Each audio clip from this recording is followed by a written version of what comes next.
What's up, everybody out there in YouTube land? Wrath2501 here. Alright, guys, we got another review from Maxor, and this is Bloodborne. Alright, Defeat Gods, Doll Waifu Simulator. What the crap, dude? Okay, this guy is just like totally insane. I love his shit. Alright, so let's see what he's got for us here. Alright, and go. You have spoilers. Bloodborne is a Lovecraftian horror RPG that no one understands by definition, where the player is free to attack hordes of human children at will and consume their innards. If that in-depth and engaging anti-baby gameplay appeals to you, keep listening because it gets worse. In this game, you play as John Bloodborne, a foreigner incapable of speech without the use of sign language, and stricken with Habsburg disease, comes to the ancient city of London seeking treatment for the sins of his cousins. In doing so, he will begin hallucinating talking dolls, spider people, and the great people. Journeying further, John Bloodborne becomes conscripted into the service of a gay elder god and the 60-year-old man he keeps as a pet, and is given the ultimate task of killing an invisible infant in order to cure his anemia. To accomplish said Herculean task, the player must journey through dark forests, terrifying nightmares, and the meth-ridden alleyways of a post-Brexit Britain, slaying monsters, exploring, and tricking women into being impregnated by gods so you can consume the child. This game is an excellent realization of a Metroidvania with something new around every corner. A great action RPG which pits you against insurmountable odds and extreme challenges, and has a gripping story and lore about discovering the eldritch truth. So if you can, play it yourself because I'm not going to hold back on the details. It's no secret that my reviews are entertainment first, so I don't suggest using me as genuine advice. No. However, most people can't play this game, ever, because you have to buy a $400 magical box sold by the wizard Sony in order to experience it, and even then you get to see it in an amazing 30 frames per second with no anti-aliasing. Port this game to PC, I beg of you. In fact, I can assume that a lot of people watching this video will basically never play the game, but keep watching because I'm hilarious and original. Do that, and I can give you the full, unfiltered, uncensored, unsubstantiated, and unsportsmanlike experience that is Bloodborne. Oh my god, man. Bloodborne, made by Maxor, Part 1, the basics. The gameplay is what makes this game great, and the easiest way to describe it is simple but complicated. On a simple level, your baby brain is responsible for only two tasks, dodging and hitting. And dodging in this game renders you temporarily invincible. Sounds easy, right? Wrong. Because every single enemy is adjusted to keep pace with you. Basic enemies are basically able to whoop your ass into fucking non-existence. Every encounter, therefore, is tense and engaging. When you kill someone, it's because you were faster and had more meth than they did. On a complicated level, you have a gun, and normally bullets hurt people, but in London, bullets are a suggestion, like the Geneva Convention. Here in England, it's all about the knife bins. Except when you shoot somebody mid-attack, you gain the mystical and arcane ability to plunge your fist through their ribcage like Mortal Kombat, and rip out their heart, which is considered rude and a slight annoyance. This extends to behind them if you charge an attack, which sometimes causes you to reach up a pig's asshole and rip out the prostate like fruit by the foot. Side note, the most optimal farming route for currency in this game is called Murgo's Pig Fisting Route. See, I changed the webpage. And in this route, you sneak up behind this guy and do him the dirty. Then entice these two swinular bastards to be mauled to death by members of Organization 13. Repeat 50 times. On a complicateder level, every single weapon in the game has two different modes with two different movesets, and transforming between them gives you special attacks in addition to running attacks, plunging attacks, attacks. On a theoretical physicist level, your character memorizes squiggly lines and fridge art created by gods for passive bonuses that work regardless of weaponry. My favorites are more money,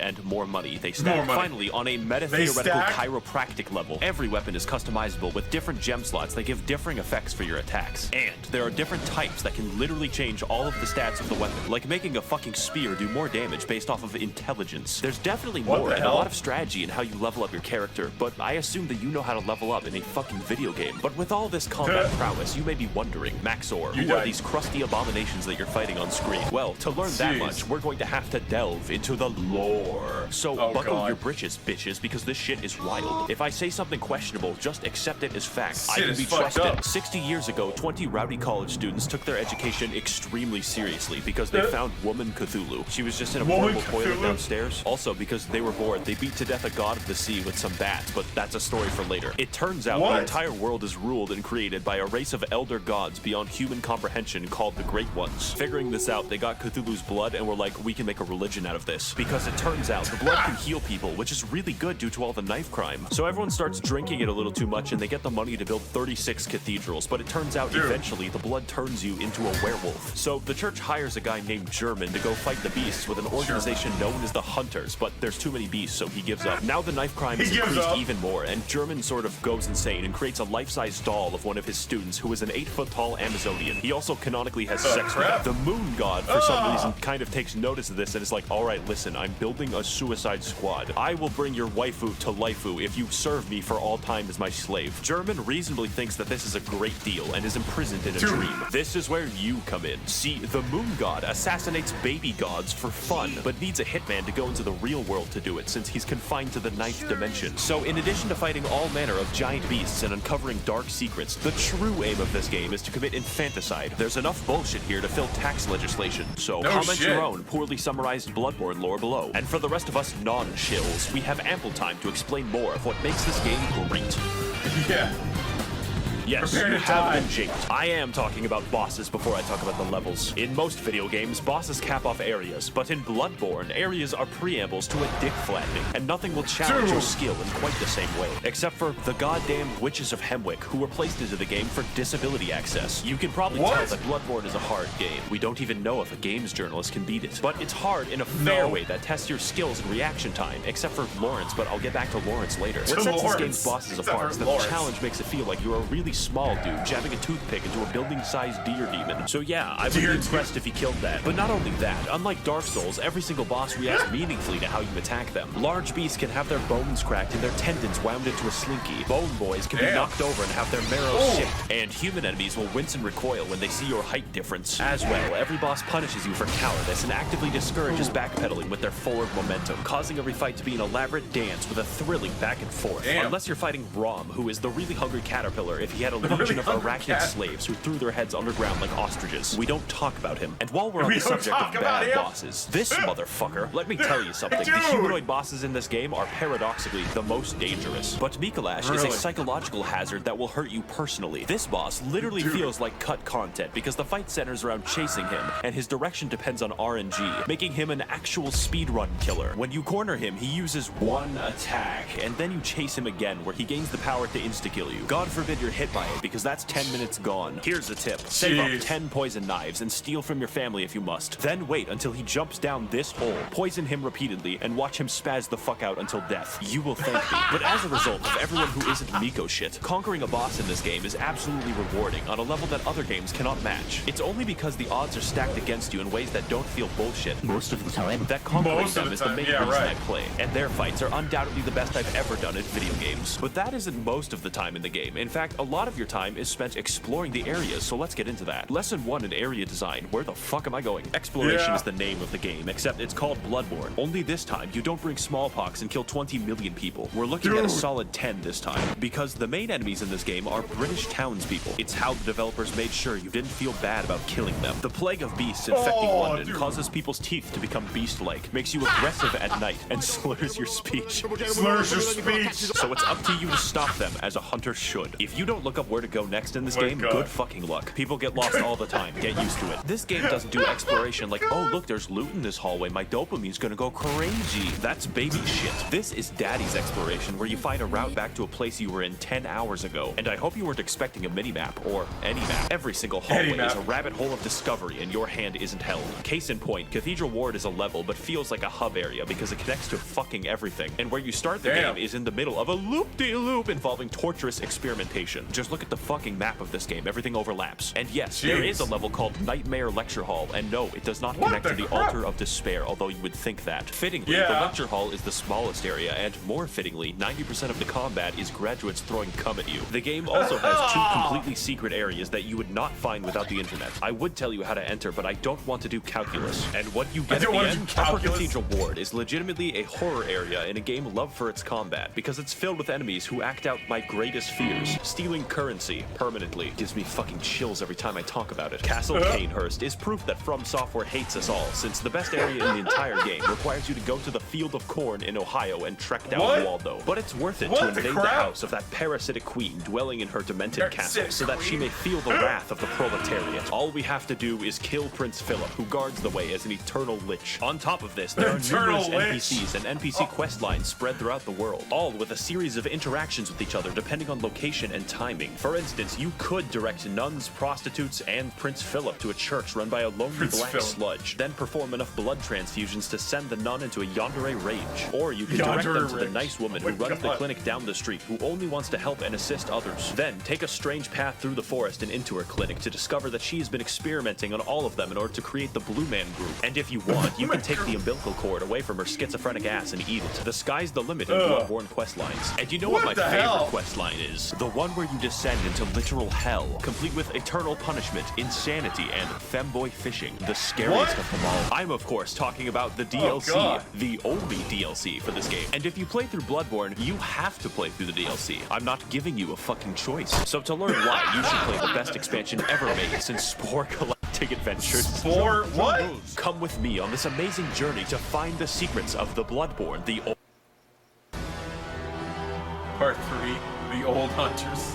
I want you to imagine hell. Now imagine hell written by H.P. Lovecraft. It would be filled with squids and air conditioning. This DLC has none of that except the squids. For you see, those college kids from the lore section of the video were built fucking different. They experimented on a village and possibly beat up a god of the sea so fucking bad that her consciousness in the 9th dimension died. We spent an entire game killing an infant and these guys somehow killed the MILF god. But anyways, in the process of this, it cursed them and all of the hunters to be doomed to a hell upon death, where they will hunt in a bloodthirsty rage without rest for all eternity, indistinguishable from a political subreddit. Case in point, this is Ludwig. He's the first boss of the DLC and has a reputation for causing refunds. Not because he's bad, but because he's too good for you. The first phase is as difficult for me as realizing that Golden Corral is not actually a real corral. But like every restaurant except Golden Corral, the rewards at the end are delicious because his second phase is even harder. Now, I'm not going to lie, this DLC has 4 bosses and 3 of the hardest bosses I have ever fought in any video game ever. So your ass will be clenched the entire time, and the fact that he's the 3rd hardest is fucking concerning. Some people tell me, Maxor, your videos have gotten me through tough times because they made me laugh. But like this boss,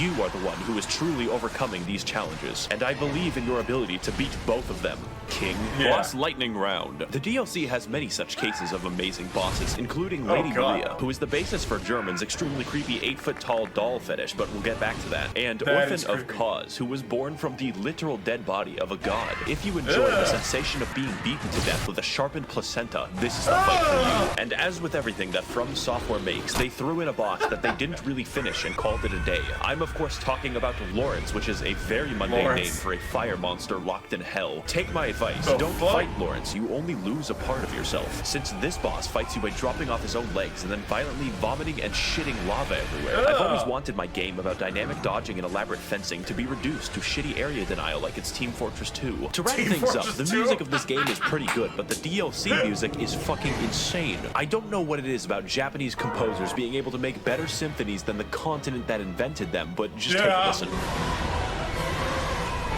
Holy shit, I'm alive right now. Have you ever thought, as I do, that this game is just too good, that you would really rather be playing a shittier version of the game, such as the engagement of the Chalice dungeons? I, of course, jest. They're fine, probably, except for half of them, because Bloodborne has an optional system of infinite dungeon generation for all of those who wish to break free of the shackles of good level design. Let's talk about how, and more importantly, why. Why?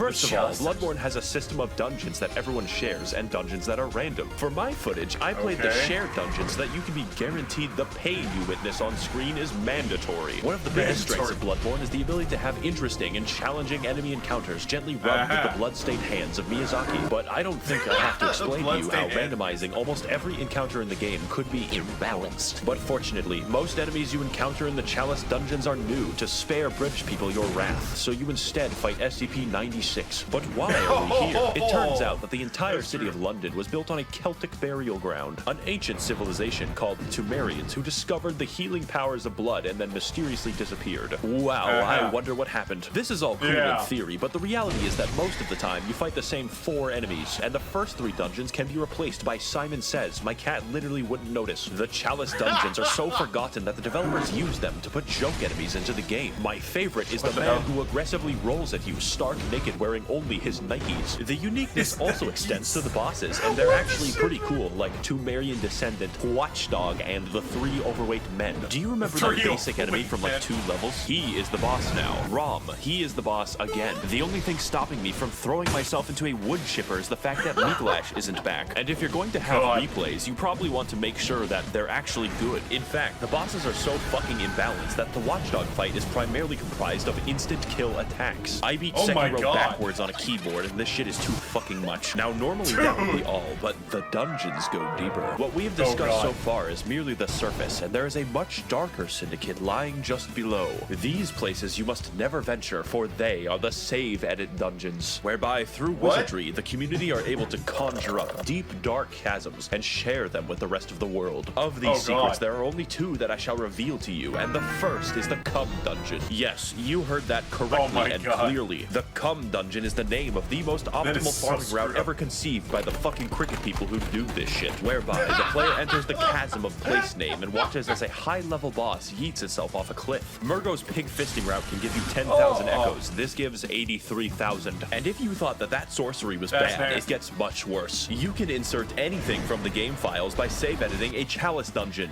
Anything. This includes cut and unfinished content from the game that the developers forgot to delete, like this doggo who attacks you with invisible lightning. Overall, the Chalice dungeons are bad. They're not actually very fun to play, and yet I love them. Everyone loves them because they allow us to further explore a long-dead game with the help of a passionate community. Now, before we sign off, I know what you're thinking. Maxor, what about the multiplayer? That I would love to talk about with all the footage I have, but it's dead. If this game releases on PC, and it better, then I will talk about the multiplayer extensively. And finally, this game and this video would not be complete if I didn't talk about the Hunter's Dream. After all the combat, the battles, and the difficulty of this game, it's nice to have a place to recharge, purchase items, upgrade weapons, and watch as it violently burns to the ground. This is where you'll find German slowly wasting away as his soul remains captive for an eternity, and his doll waifu that he sold his existence to be with. She talks to you, levels you up, offers you advice, and German says you're allowed to have sex with her. When I fell down and felt defeated, she was there to pick me up. When I emoted at her randomly, she pretended to be impressed. And she was there, graciously standing in the background of this one shot that I took of myself. She is our waifu now, and the game is perfect and complete because she is in it. Now excuse me as I engage in the supplementary lore material. Should you get the game, yes, absolutely, I am biased. In fact, you should physically enter Sony's headquarters and demand that it be ported to PC. I will be right there with you. Tasers will not stop me. I would like to thank the corrupt hackers and politicians funneling money into this channel directly from the taxpayer. If you would like to contribute your funds accrued through extensive federal government corruption,